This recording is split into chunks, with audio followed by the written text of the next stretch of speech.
Anggaran program makan bergizi yang bukan merupakan komponen utama pendidikan dipisah atau tidak menjadi bagian dari anggaran operasional penyelenggaraan pendidikan, dan pemisahan dimaksud berlaku paling lambat dalam anggaran pendapatan dan belanja negara tahun anggaran 2028 atau paling lama 2 tahun sejak putusan aku diucapkan.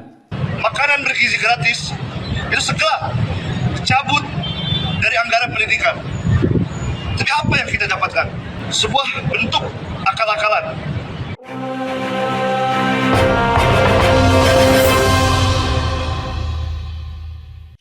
Halo semua DPR, ketemu lagi di hari paling barokah Jumat 31 Juli 2026. Kita pagi ini akan sarapan MBG tanpa budget APBN. Assalamualaikum Cak Dono, salam FNF. Waalaikumsalam warahmatullahi wabarakatuh. Selamat pagi Cak Jarod dan juga pemirsa di seluruh Indonesia. Gimana kabarnya Cak Jarod? Ayo kita sarapan bubur MBG. Waduh Cak, ini sarapan terakhir kita program MBG. Tahun depan kita nggak mungkin lagi makan MBG pakai dana APBN karena ini putusan MK. Seperti apa Cak detailnya Cak? Ya, MK memutuskan bahwa program MBG tidak boleh lagi menggunakan dana pendidikan agar memaksimalkan program 20% mandatori pemerintah untuk program pendidikan. Tapi yang unik juga, kenapa tidak diputuskan itu berlaku tahun depan gitu? Kenapa masih ada jeda waktu? Artinya apa? Publik boleh mengira dan menduga bahwa ini ya program tetap berjalan, tapi dengan basa-basi seakan-akan dilarang. Tapi kan pelaksanaan keputusan itu bukan akhir tahun ini atau bahkan bulan ini, tapi maksimal tahun 2028 bahwa anggaran pendidikan tidak boleh dikurangi untuk program MBG. Ini yang menjadi kritikan publik terhadap putusan Mahkamah Konstitusi.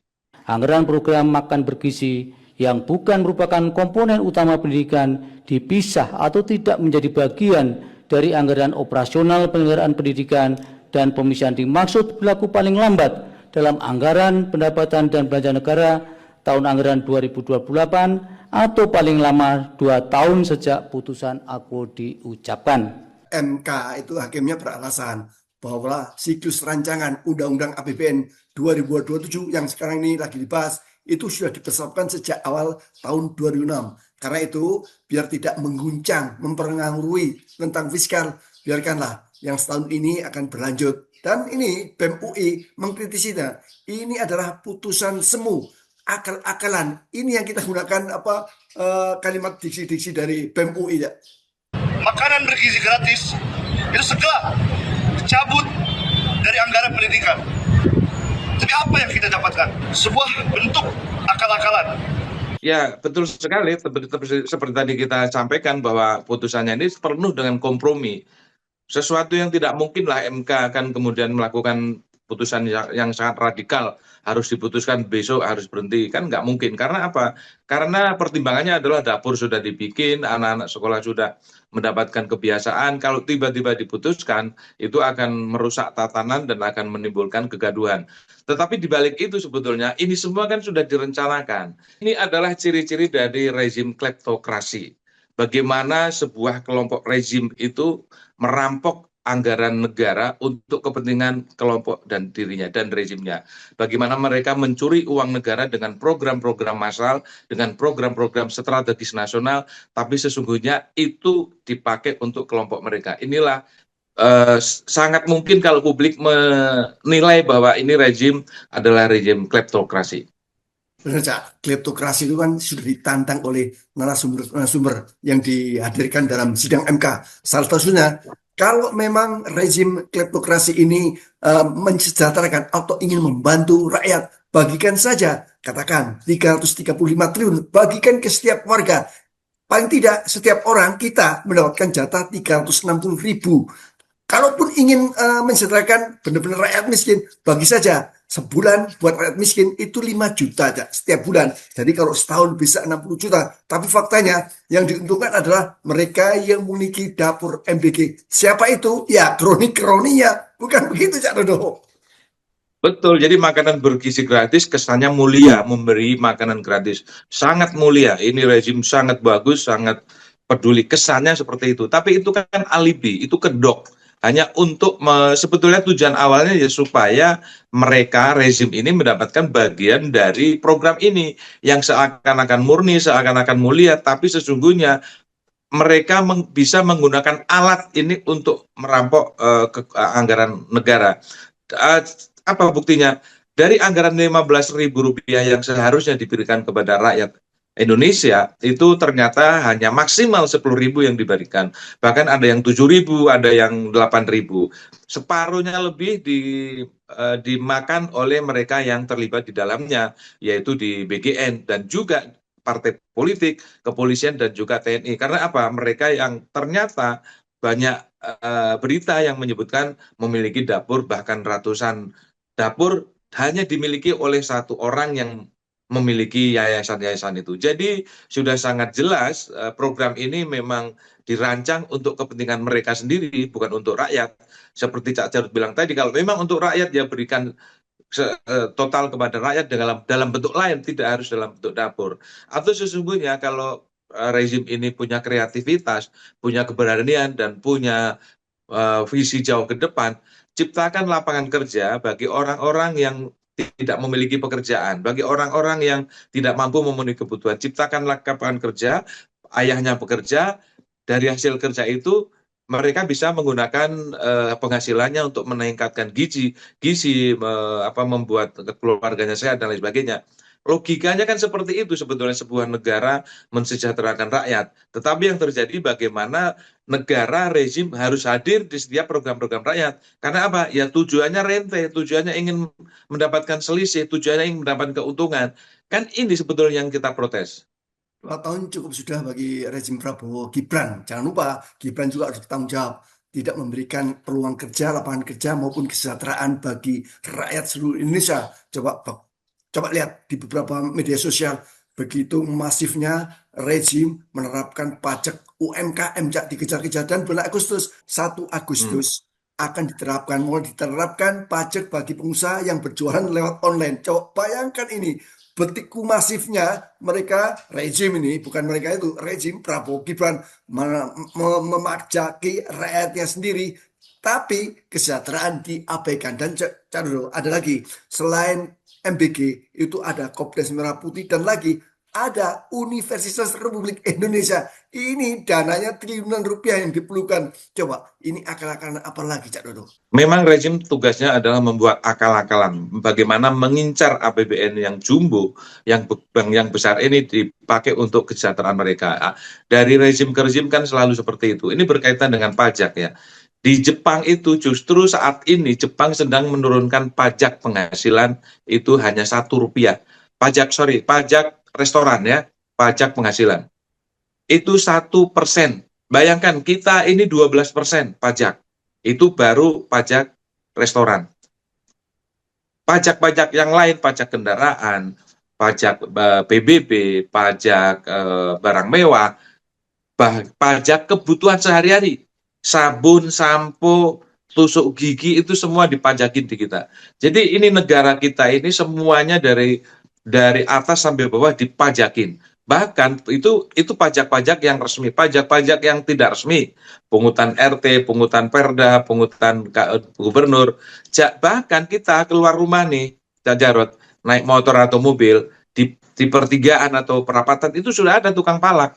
2.000, untuk belok kanan 2.000, belok kiri 2.000, lurus 2.000. Bayangkan ini. Kita hidup dikepung oleh seluruh pungutan palakan, pajak, dan lain sebagainya. Sungguh tidak beruntung memang bangsa Indonesia ini. Nanti kalau kita ngomong seperti ini dibilang menjelek-jelekkan Indonesia. Indonesia tidak jelek, yang jelek rezimnya, penguasanya yang berganti setiap 5 tahun dan diperpanjang untuk 5 tahun ke depan lagi. Jadi ini yang setiap hari kita suarakan supaya masyarakat itu paham bagaimana rezim ini mengakali uang kita, pajak kita yang disetorkan kepada negara dipakai untuk kepentingan kelompok mereka, versi mereka. Karena hampir seluruh kebijakan massal, seluruh program-program nasional, seluruh program yang dibungkus dengan program strategis nasional, ternyata strategis untuk kelompok mereka. Bagaimana mereka ngambil bagian itu secara strategis dan gampang tanpa kritikan, dan dengan mudah mereka mengumpulkan pundi-pundi, tidak hanya untuk keluarga dan kelompoknya, tapi untuk kelangsungan politik di 5 tahun yang akan datang. Sekali lagi kita mengingatkan, pola-pola rezim seperti ini yang harus kita kritisi terus karena mereka bekerja bukan untuk kesejahteraan rakyat, tapi untuk kesejahteraan pribadi dan kelompoknya. Kayaknya ini sudah disetel ya, dari pimpinannya, tentu Prabowo hingga para menterinya. Cak. Coba bayangkan MBG, siapa yang tidak berani mengkritiki tapi dijawab oleh para menteri ya dengan asbun. Ini salah satu contoh Koperasi Desa Merah Putih. Itu penggunaan anggarannya dari mana? Dari dana desa saja. Dana desa dipakai hanya tersisa sepertiga bagi desa ini, aparat desa untuk menjalankan kehidupan sehari-hari. Artinya tidak ada lagi pembangunan. Di tempat saya sudah mengeluh, tapi kepala desanya sudah takut ya. Tapi ini Menteri Sekretaris Negara bilang Kopdes itu tidak mempengaruhi pembangunan desa. Coba logika mana itu? Bahwa gedung gedung koperasi desa dibangun di lokasi ini logika sesat ya. Hanya membantah bahwa penggunaan dana desa untuk koperasi desa itu sudah memacetkan pembangunan di wilayah desa ya. Jadi sekali lagi anggaran desa yang selama ini sudah berjalan, bahwa kemudian ada kepala desa, aparat desa, staf desa yang melakukan korupsi, ya pidanakan aja orang itu, jangan kemudian disamaratakan, digebiah-uyah semua penggunaan dana desa diselewengkan. Kan ada aparat hukum yang kemudian itu menjadikan alasan pemerintah untuk mengambil dana desa dialokasikan untuk pembangunan koperasi desa. Lagi-lagi ini kan haknya masyarakat desa untuk mendapatkan anggaran itu, tapi kemudian dialihkan menjadi koperasi desa yang tujuan dan operasionalnya pun tidak jelas. Yang tadinya katanya sebagaimana Menteri Desa mengatakan bahwa koperasi desa akan menggantikan Indomaret, Alfamart, dan sejenisnya di desa-desa. Awalnya ngomong seperti itu dan masih ada videonya.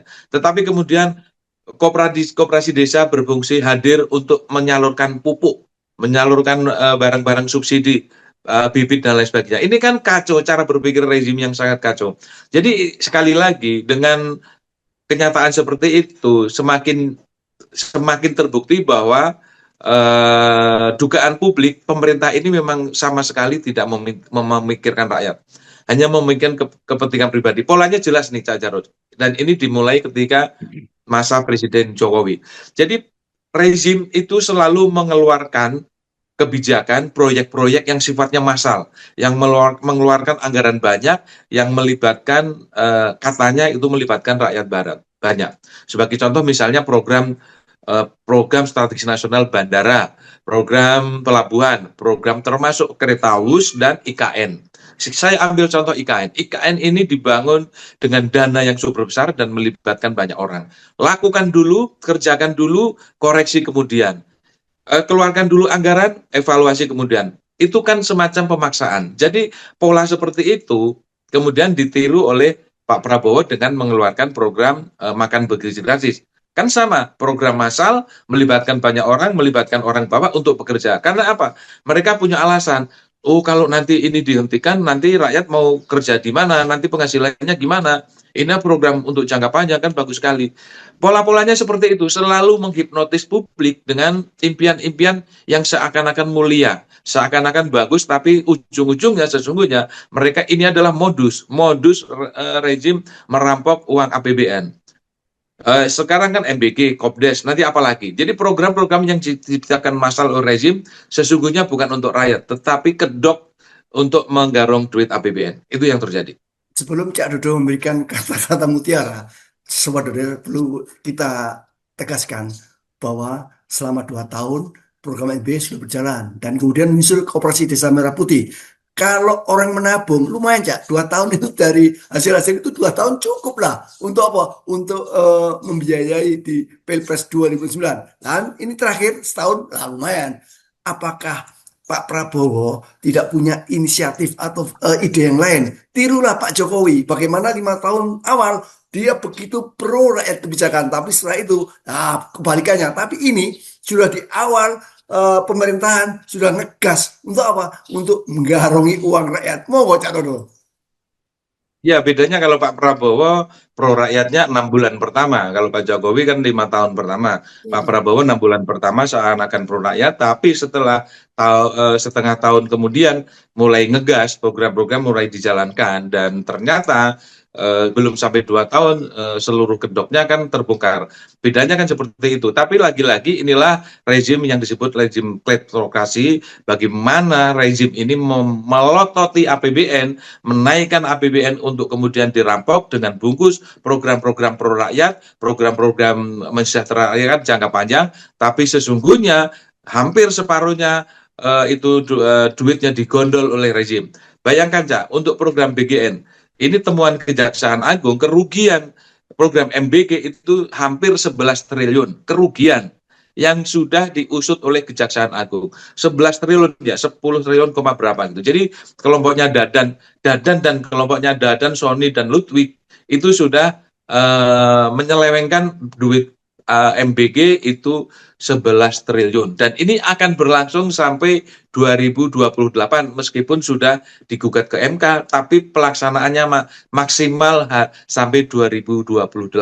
Setelah itu baru berubah. Ini kan sama aja memfasilitasi koruptor, memfasilitasi penyelewengan anggaran. Aneh bin ajaib ini negara kayak gini nih. Cak, boleh nggak bertanya, Cak? Kalau yang seperti Anda sebutkan, ini kan seperti halnya kita punya jadwal untuk menggarong uang rakyat. Jadi jadwal para koruptor ya.